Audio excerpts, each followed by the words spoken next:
오늘 오후 예배 설교의 말씀은 예수님의 부활을 믿습니까? 제목인데 오전에도 물어봤지만 다시 한번 물어볼게요. 여러분들은 예수님의 부활하심을 분명하게 믿으십니까? 정말로 믿는다라고 고백하신 줄 믿습니다. 여러분들은 이렇게 고백하는데 아시는 것처럼 지금도 많은 사람들은 여전히 예수님의 부활을 믿지 않는다라는 거예요. 그 중에 여러 가지 이유가 있겠지만 내가 눈으로 보지 않고 내가 이해가 되지 않으니까 난 믿을 수 없다. 너무나도 당연하게 그 말씀을 부인하며 나가는데 우리가 또 삶을 살아가면서 깨닫는 것 중에 하나가 바로 무엇이냐? 우리가 다 보고 믿는 것이 아니더라는 거예요. 우리가 다 이해가 돼서 이해하는 것이 아니더라는 것입니다. 가장 쉬운 예로 예전에도 말씀드린 것처럼 우리의 인간의 감각이나 시각은 허점들이 많아요. 특별히 마술사들 눈속임 하는 거 다 압니다. 아는데도 신기해요. 저도 그런 거 보면 어떻게든지 좀 그거를 구별하려고 실제로 앞에 나가서 공연하는 그 공연 공연장에 가도 맨 앞에 일부러 앉아가지고 막 눈을 부릅뜨고 보는데도 참 찾기가 힘들더라고요. 그만큼 우리의 눈으로 그렇게 시각적으로 하는 것이 손의 어떤 빠르기를 따라갈 수가 없는 거예요. 우리가 살아가는 이 지구도 바라보십시오. 이제는 우리가 과학적으로 알아요. 지구는 자전하고 또 태양주기를 돌면서 공전하고 있다.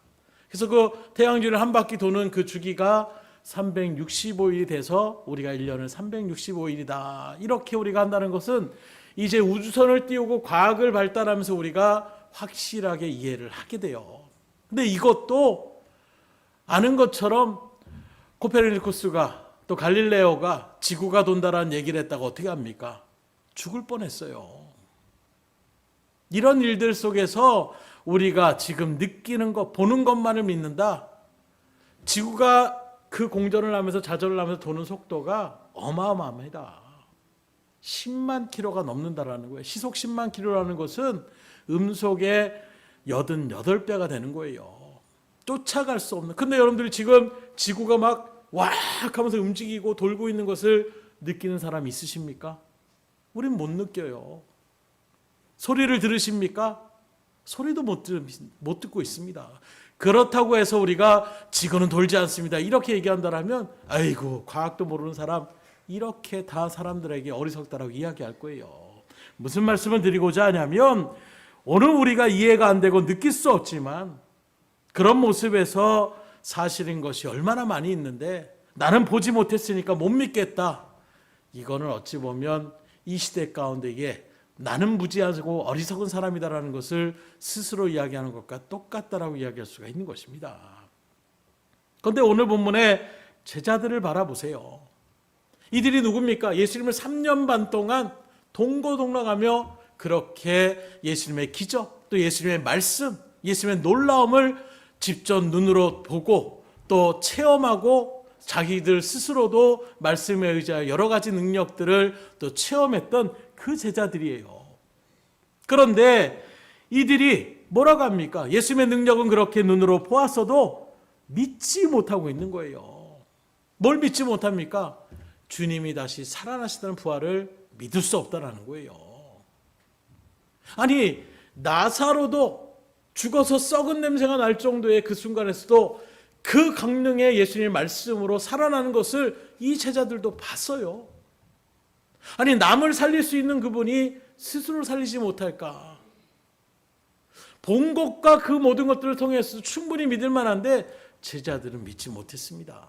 남은 살릴 수 있을지언정.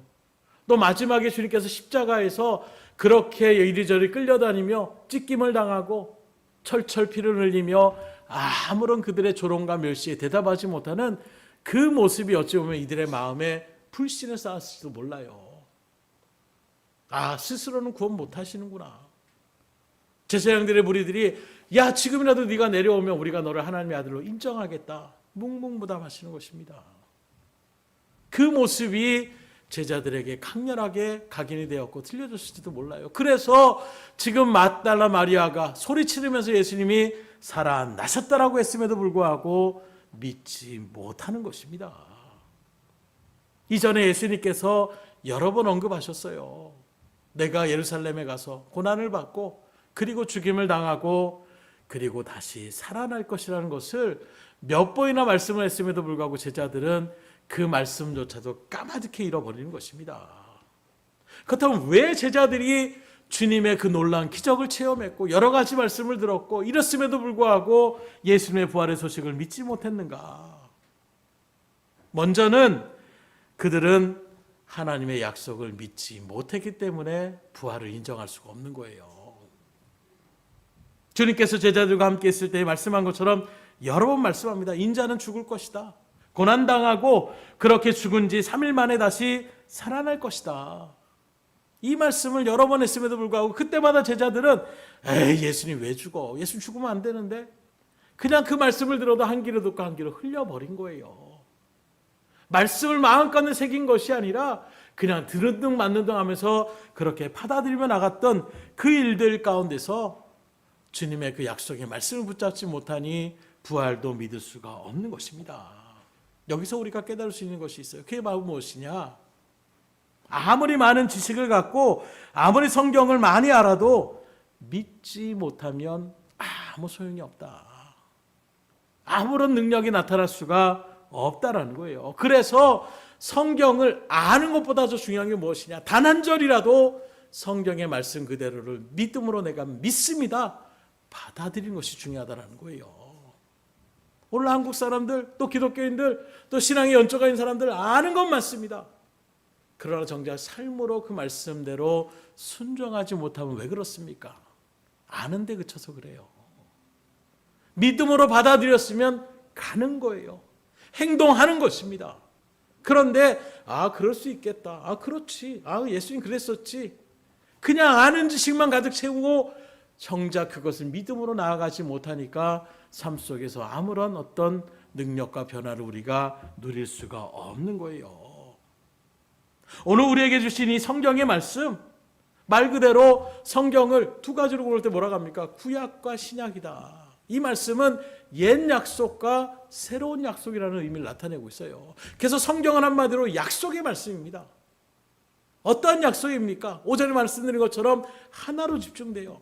구약의 말씀은 오실 예수님을 약속하고 있고 신약은 오신 예수님과 다시 오실 예수님을 약속하는 그 말씀이 바로 성경의 핵심이라고 이야기할 수가 있는 거예요. 그러니 이 약속을 믿지 못한다라면 여러분들의 믿음은 진짜가 아니라 가짜일 수밖에 없는 거예요. 말씀 자체를 내가 믿지 못하는데 어떻게 우리가 믿음의 사람이라고 이야기할 수가 있겠습니까? 신앙은 내가 이해해서 받아들이는 것이 아니라 믿음으로 받아들이는 거예요. 그래서 삼위일체 교리도 마찬가지입니다. 이거 이해가 안 되는데 어떻게 설명할까? 이게 말이 되나? 믿음으로 그냥 받아들이는 것이 그게 신앙의 자리인 것입니다.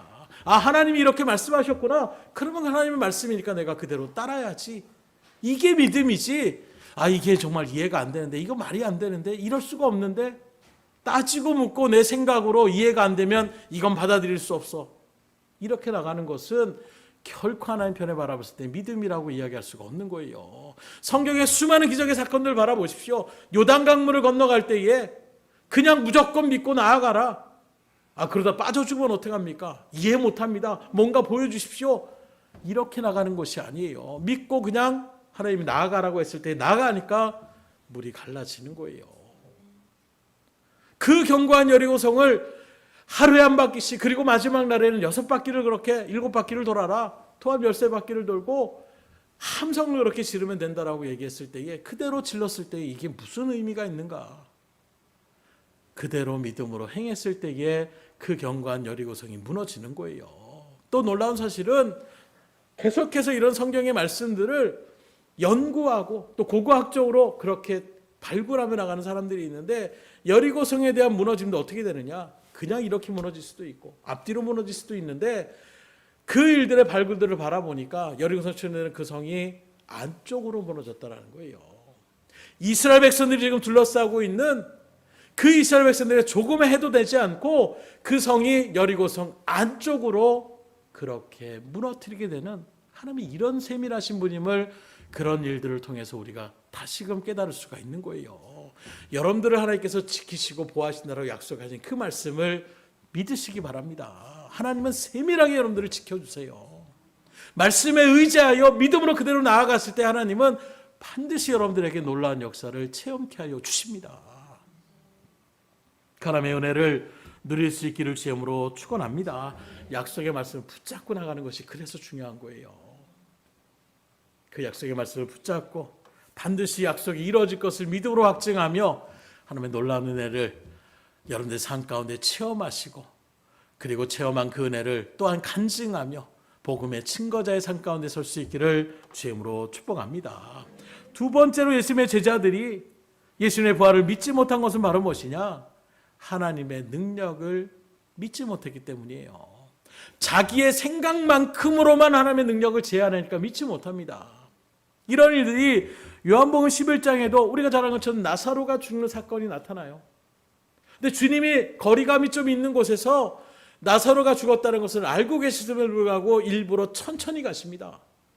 하루, 이틀, 3일, 4일이 지난 후에야 나사로의 그 장례식에 도착을 하게 되는 거예요.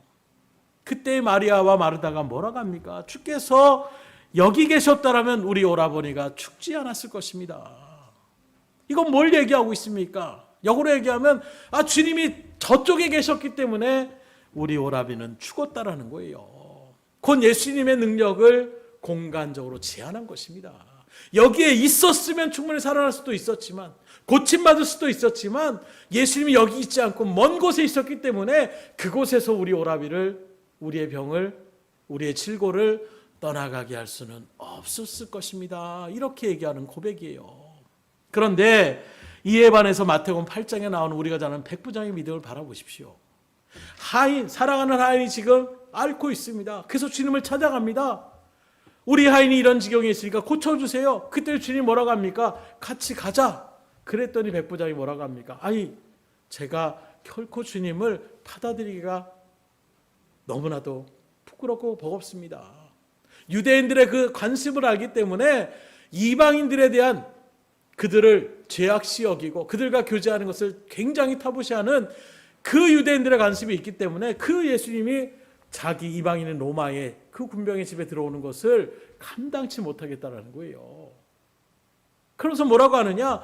저도 군인의 백부장으로서 100명의 수하들을 거느린 자로서 부하들에게 가라 하면 가고 멈추라면 멈추고 돌격하라면 돌격하고 이런 일들을 할 수 있으니 주님도 여기서 말씀만 해주십시오. 그냥 내 하인의 병이 고쳐졌다라고 선포만 하시면 내 하인의 병이 나을 줄 믿습니다. 주님이 놀라시는 거예요. 이만한 믿음, 이렇게 큰 믿음을 본 적이 없다라는 것입니다. 그리고 그 일들대로 내 믿음대로 내 말대로 나음을 입었다라고 했을 때에 그 하인이 나음을 입은 줄을 믿으시길 주님으로 축원합니다. 결국에는 이런 모습을 통해서 우리에게 성경은 뭘 얘기하고 있습니까? 어떤 차이를 지금 나타내고 있습니까? 한마디로 주님의 능력을 믿느냐 믿지 못하느냐가 큰 차이를 만들어낼 수밖에 없는 거예요. 여러분들의 신앙은 큰 믿음을 소유할 수 있기를 주님으로 축원합니다. 하나님의 말씀은 성경 우리에게 분명하게 증거합니다. 믿는 만큼 복을 받는다. 내 믿음대로 될지어다. 내 믿음이 크면 큰 대로, 적으면 적은 대로 복을 누릴 수밖에 없다라는 거예요. 원하기는 이 자리에 계신 여러분 모두는 다 큰 믿음을 소유하셔서 하나님의 놀라운 역사와 은혜를 충만히 받아 누릴 수 있기를 주님으로 축복합니다. 그래서 우리가 기도할 때에 그런 말을, 우리의 믿음을, 우리의 지경을 넓혀 주십시오. 크게 해 주십시오. 이런 말씀들을 아는 사람이기 때문에 그런 기도를 하는 거예요. 더 많은 하나님의 놀라운 일들을 체험하고 싶고 더 하나님의 일들 가운데 쓰임받고 싶어하는 그 마음의 열정으로 내 스스로가 바라볼 때 내가 믿고 싶어도 내 마음이 좁아서, 내가 정말 불신의 마음, 의심의 병이 있어서 믿지 못하는 나의 마음을 하나님이 강건적으로 넓혀달라는 거예요. 우리의 믿음을 키워달라는 것입니다. 그래서 그 간질병에 있는 귀신 들린 그 아이를 고침받기 위해서 부모가 왔는데 제자들이 못 고치는 모습 가운데 이 사람의 마음도 상처를 입는 거예요. 뭐야, 예수님 앞에 오면 다 고침받을 줄 알았는데 제자들이 끙끙거리면서 못 고치니까 예수님이 정작 왔을 때에 그의 마음에 불신이 가득한 것입니다.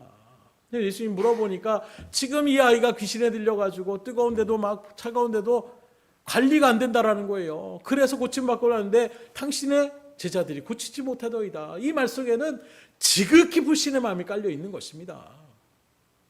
당신은 고칠 수 있습니까?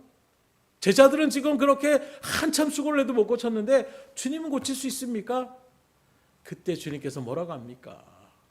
내 믿음대로 될지어다. 그런데 이 사람의 믿음은 온데간데 없어요. 올 때까지 몰랐는데 제자들과의 그런 어떤 신경의 가운데 믿음은 다 바닥에 떨어졌습니다. 못 믿겠는 거예요. 그런데 믿음대로 된다고 하니까 어떻게 합니까? 주여 나에게 믿음을 더하여 주소서. 믿음이 없는데 있는 것처럼 나가시면 안 돼요.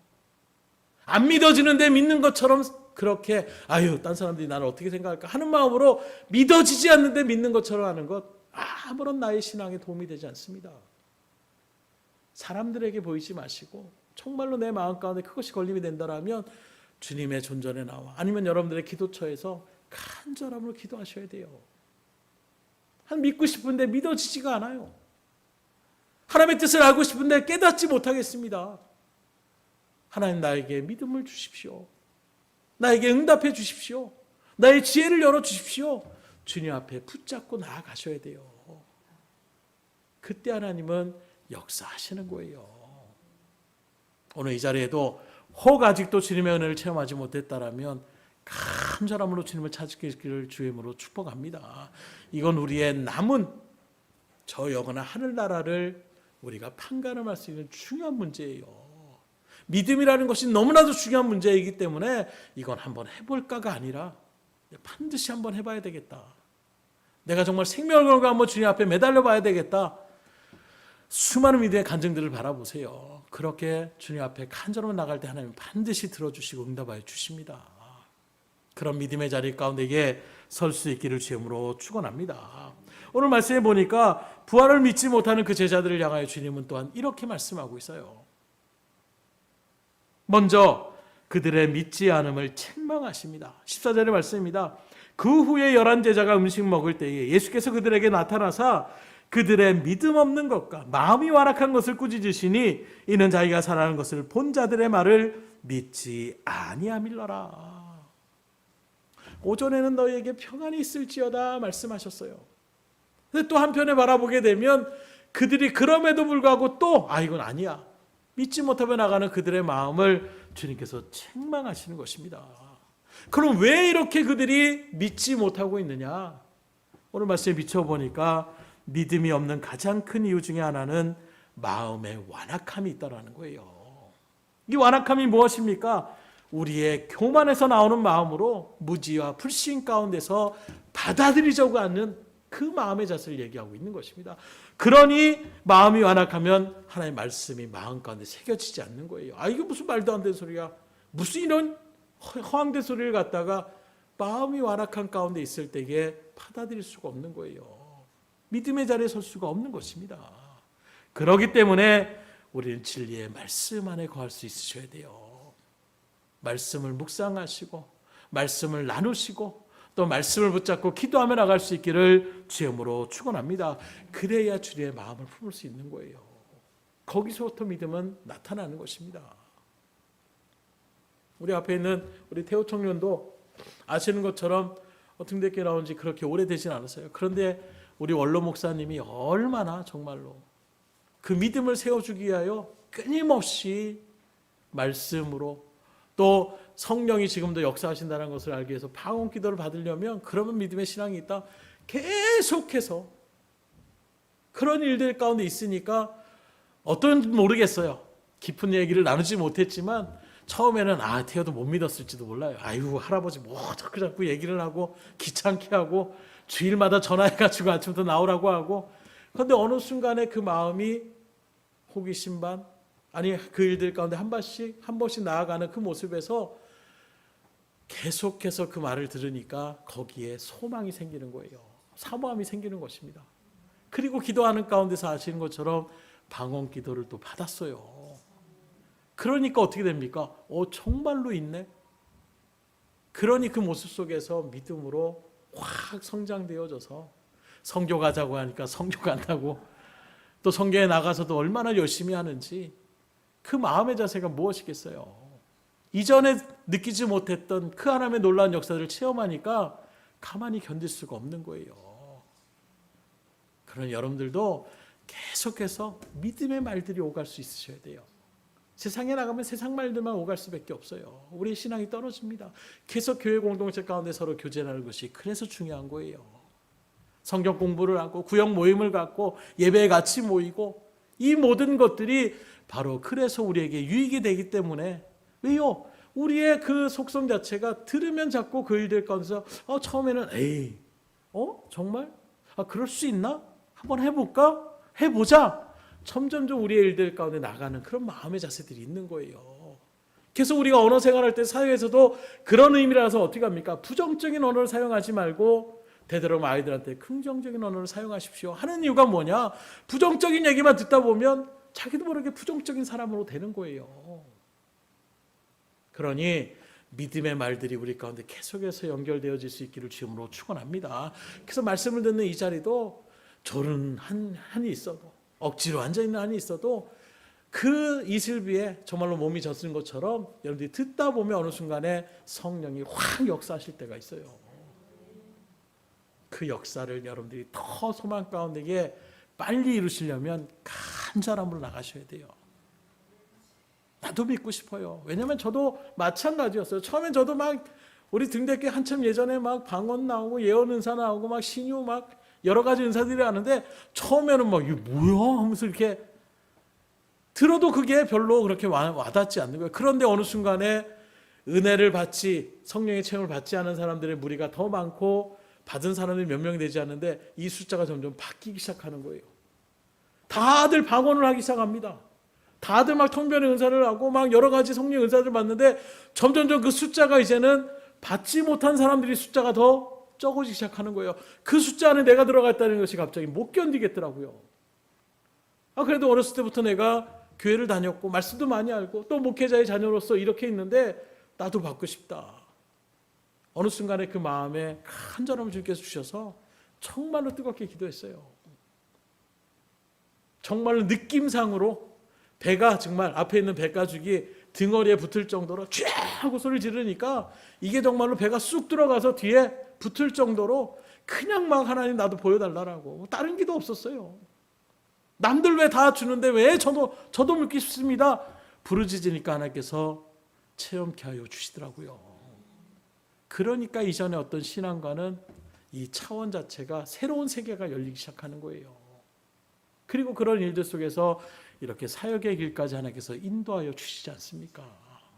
그러니 여러분들에게도 하나님의 말씀 앞에 완악한 마음을 내려놓으시는 것부터 시작하셔야 돼요. 호기심으로 시작했던 그 마음이 이제 간절함으로, 그리고 하나님 앞에 부르짖어 보십시오. 반드시 하나님께서 믿음의 역사를 우리에게 행하여 주시는 것입니다. 그래서 하나님을 믿지 않는 그 일들 가운데 하나님은 역사하지 않으세요. 그래서 고향 땅에 갔는데 정작 나사렛에 있는 고향 사람들이 예수님을 받아들이지 않습니다. 능력을 행하는 모습조차도 아예 기대도 안 하는 거예요. 예수님이 이상히 여기셨습니다. 그럼 여러분들이 예수님을 어떻게 합니까? 야, 내가 정말 능력 있는 사람이야. 막 귀신을 쫓아보내고 병자를 고쳐내면 될 것처럼 보이는데 예수님은 그런 그들의 완악한 마음을 보시고 어떻게 하느냐? 그냥 거기서 아무 역사를 이루지 않고 딴 곳으로 가시더라는 거예요. 그 이런 모습을 통해 우리가 깨달을 수 있는 것이 무엇입니까? 아무리 우리가 교회를 다니고 아무리 예배를 드리고 하나님 앞에 기도한다고 해도 완악한 마음으로 믿지 않는 마음이 있다면 그건 소리 없는 메아리일 수밖에 없는 거예요. 아무런 울림이 될 수가 없는 것입니다. 신앙적으로 성장할 수도 없고 놀라운 은혜를 체험할 수도 없는 거예요. 그러니 먼저 마음의 문을 활짝 열 수 있기를 주님으로 축원합니다. 한번 해보세요. 말씀 그대로 한번 순종해 보세요. 그럼 하나님이 역사하여 주십니다. 옆에서 또 간증하는 소리들을 잘 들어보세요. 에이, 허황된 얘기야. 그런데 한번 나도 해볼까? 한번 해보세요. 액션을 취하면, 행동으로 나아가면 하나님이 거기서부터 역사하시는 거예요. 왜요? 우리를 너무나도 사랑하시니까. 그리고 주님은 책망만 하신 것이 끝이 아닙니다. 복음 전파의 사명을 맡기시는 거예요. 오늘 본문 15절로 16절입니다. 또 이르시되 너희는 온 천하에 다니며 만민에게 복음을 전파하라. 믿고 세례를 받는 사람은 구원을 얻을 것이요 믿지 않는 사람은 정죄를 받으리라. 영혼을 살리는 놀라운 사명을, 복음 증가의 사명을 지금 제자들에게 주님께서 말씀하시는 거예요. 근데 이게 언뜻 우리가 이해가 되지 않습니다. 왜요? 지금 이 제자들이 어떤 사람들이에요? 완악한 마음으로 부활도 제대로 믿지 못하는 그런 제자들이었습니다. 아니, 자기 스스로도 예수님이 살아나셨다는 것을 제대로 인정하지 못하는 그 제자들에게 복음을 증거하라. 이게 말이 될 법한 소리입니까? 그럼 이 말씀 우리가 어떻게 받을 수가 있겠습니까? 지금 당장의 그들의 모습을 통하여 주님께서 말씀하시는 것이 아니라 지금은 그렇게 완악한 마음 가운데 믿음이 적은 자리 가운데 있지만 이후에 그들이 변화되어져서 성령의 권능을 받고 정말로 복음을 증거하며 나갈 수 있는 것을 주님은 미리 내다보셨던 거예요. 곧 현재의 그들을 보고 지금 얘기하신 것이 아니라 이제 이후에 그들이 예수님의 부활을 믿음으로 확증하고 오순절 성령의 충만한 은혜 가운데서 복음의 증거자로서 나갈 것을 아시고 지금 이런 명령의 말씀을 선포하고 있는 것입니다. 실질적으로 그들이 예수님의 그 부활과 승천을 그리고 성령의 권능을 받은 다음에 그 제자들 대부분이 다 순교의 자리 가운데 그렇게 죽음을 맞이하게 됩니다. 어떤 사람은 높은 곳에서 떨어져 죽이기도 하고 온몸의 가죽을 다 벗겨서 그렇게 죽은 사람도 있고 그 뜨거운 물에 그렇게 삶아져서 죽어간 사람들도 있고 베드로는 거꾸로 십자가에 못 박히고 목이 잘리고 대부분의 정말로 제자들이 뿔뿔이 흩었던 그 제자들, 완악한 마음 가운데 믿음이 예수님 부활을 얘기해도 믿지 않았던 그들이 성령의 은혜 가운데 변화받으니까 죽음의 그 현장에서도 하나님의 복음을 증거하며 순교를 맞이하며 나가는 그런 발걸음 가운데 설 수 있더라는 거예요. 그러니 지금 우리 아이들을 바라볼 때에도 또 여러분들 가운데 신앙의 어떤 모습을 바라볼 때도 아이고 왜 이렇게 아직도 지금의 모습으로 평가하지 마세요. 어떻게 성장시켜주고 어떻게 변화될지 누구도 우리는 알지 못합니다. 예수님은 아시고 그 일들을 했지만 저놈들은 미래를 예측할 수 있는 능력이 없는 사람들이에요.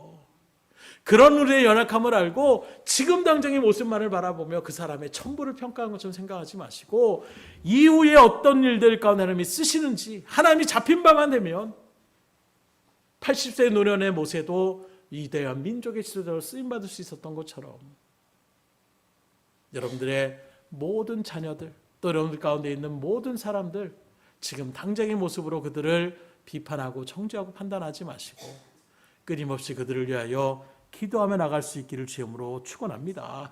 그리고 우리 스스로도 뭘 얘기하느냐? 능력을 주시며 일을 맡기셨다는 것을 잊지 않으셔야 돼요. 오늘 17절 이하의 말씀입니다. 믿는 자들에게 이런 표적이 있다더니 곧 그들이 내 이름으로 귀신을 쫓아내며 새 방언을 말하며 뱀을 집어올리면 무슨 독을 마실지라도 해를 받지 아니하며 병든 사람에게 손을 얹은즉 나으리라 하시더라. 지금 예수님께서 제자들에게 복음 증거의 사명을 맡기실 때 그냥 맡기시지 않는 거예요. 어떻게 합니까? 그들에게 엄청난 권능을 보여주십니다. 왜요? 그래야만 복음이 전파되고 그래야만 그들이 복음 전파를 감당해 나갈 수가 있기 때문인 것입니다. 그러므로 여기서 우리 가운데의 문제는 바로 무엇이냐? 능력이 생겨서 일을 맡기시느냐 아니면 일을 맡기시며 능력을 주는 것이냐. 오늘 말씀은 어떻게 얘기하고 있습니까? 능력이 되니까 그 사람을 사용하는 것이 아니라 일을 맡기시면서 능력을 주시더라는 거예요. 그래서 교회 일들을 감당할 때도 마찬가지예요. 난 못합니다. 내가 배워서 하겠습니다.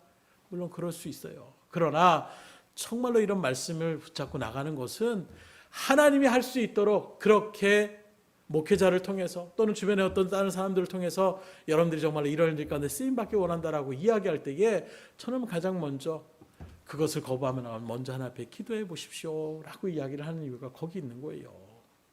나의 어떤 욕심의 발로로 출발하는 것이 아니라 정말로 하나님의 뜻 가운데서 내가 하나님의 일들을 하기를 원한다는 것이 우리 가운데에 정말 성령의 감동으로 깨닫게 진다면 거부하지 말고 순종하세요. 능력이 안 되더라도 순종함으로 나아가 보세요. 그럼 하나님이 능력을 주십니다. 제가 사역할 때 그것을 느끼게 되는 거 그거예요. 저도 아시는 것처럼 우리 선주가 아직도 뭐 수줍음이 있고 그런 막 제 모습 보는 것 같더라고요. 남들 막 뛰어다녀도 가만히 가고 뒤에서 숨으려고 하고 그런 마음이 있어요. 부끄러우니까 그럴 수 있습니다.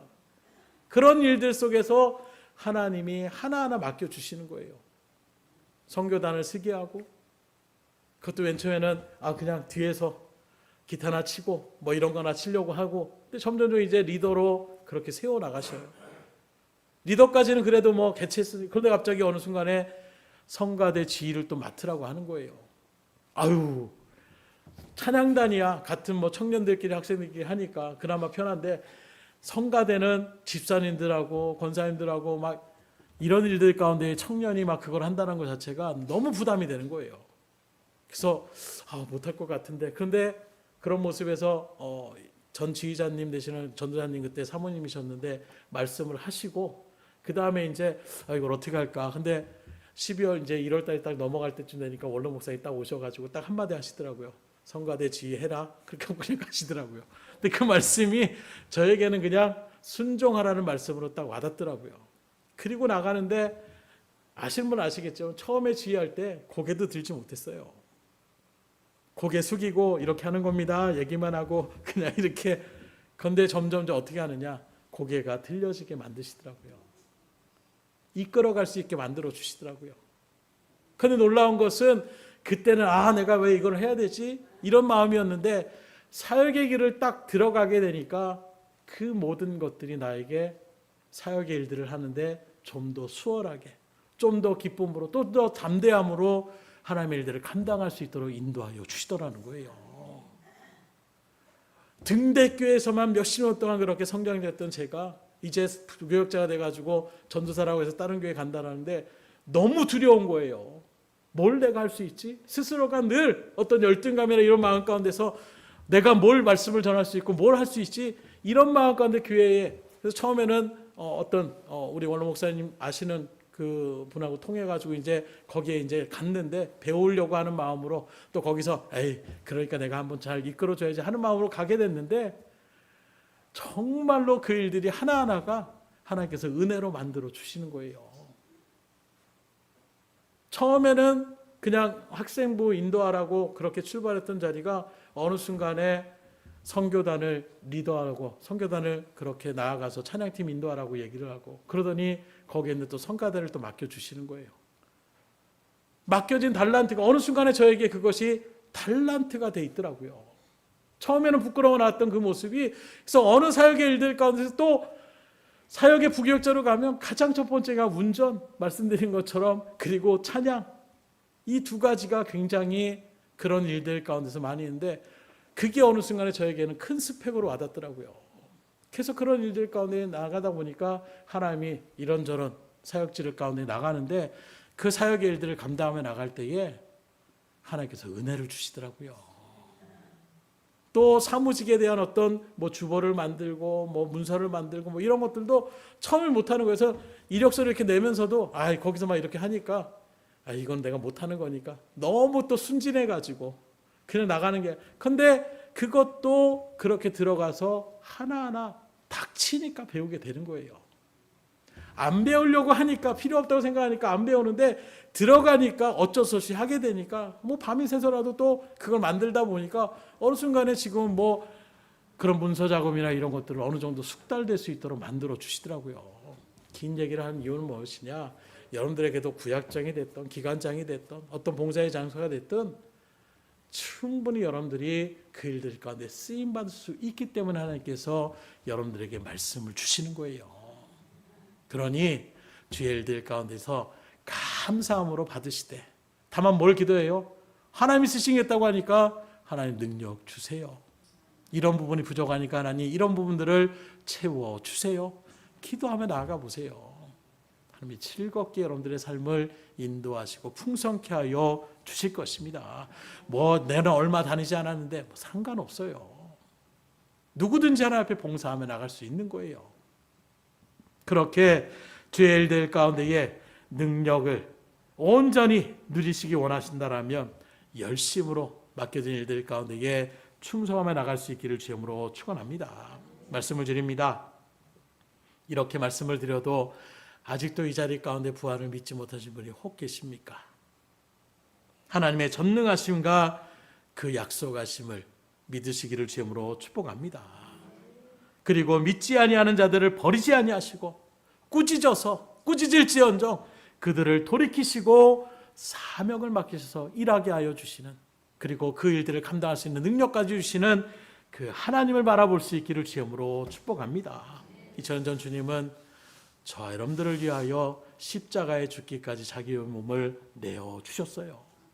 그리고 죽음으로 끝난 것이 아니라 부활의 첫 열매가 되셔서 우리에게 부활의 소망을 허락하여 주셨습니다. 이 날을, 이 부활절기를 우리가 다시금 우리의 마음간에 새기시고 장차 다시 오실 그 예수님을 우리가 믿음으로 맞이할 수 있기를 주님으로 축원합니다. 한 달한테 받은 자처럼 일하지 않다가 우물쭈물하는 이런 발걸음이 단 한 사람도 생기지 않고, 주님 내가 얼마나 기다렸는지 모릅니다. 주님 보십시오, 나에게 이만큼을 맡겨주셨는데 내가 이렇게 열심으로 주님 앞에 충성했습니다. 이렇게 내가 전도에 미련한 발걸음으로 복음을 선포하라고 해서 내가 복음을 선포하며 나갔습니다. 하나님 앞에 기쁨으로 보고하셔서 주님의 은혜의 잔치 가운데 다 참여하여 하나님 앞에 영광을 돌리며 또 기쁨을 누리며 나갈 수 있는 저희들의 복된 삶이 될 수 있기를 주님으로 축복합니다. 우리 옆 사람한테 선포하겠습니다. 승리합시다. 승리하시기를 주님으로 축원합니다. 기도하겠습니다. 하나님 감사합니다. 주님의 부활절기를 맞이해서 우리의 믿음을 다시 한번 점검케 하여 주신 하나님, 정말로 우리가 부활을 믿고 있는지, 또 어느 순간에 우리의 완악한 마음이, 우리의 의심이 주님의 부활을 믿지 못하고 있는 것은 아닌지, 만약 그랬다면 약속의 말씀을 다시금 붙잡고 나아갈 수 있도록 인도하여 주시옵소서. 주님의 능력을 이룰 가운데에 함께하여 주심을 믿음으로 알게 하여 주시옵소서. 그리함으로 그 능력 가지고 복음을 증거하는 사명까지 우리에게 선포하신 그 하나님의 명령 앞에 우리가 그대로 순종함으로 반응하여 우리가 담대히 선포하는 그 복음의 증거를 통하여 우리 집안에 있는 죽어가는 영혼들이 다시금 살아나며 나아갈 수 있는, 하늘의 소망을 품어 나갈 수 있는, 주님 주시는 평강과 기쁨과 은혜를 충만히 누려 나갈 수 있는 은혜의 길 가운데 같이 동참할 수 있도록 인도하여 주시옵소서. 모든 것을 주님 앞에 의탁드리오며 예수 이름 받들어 기도드렸사옵나이다. 아멘.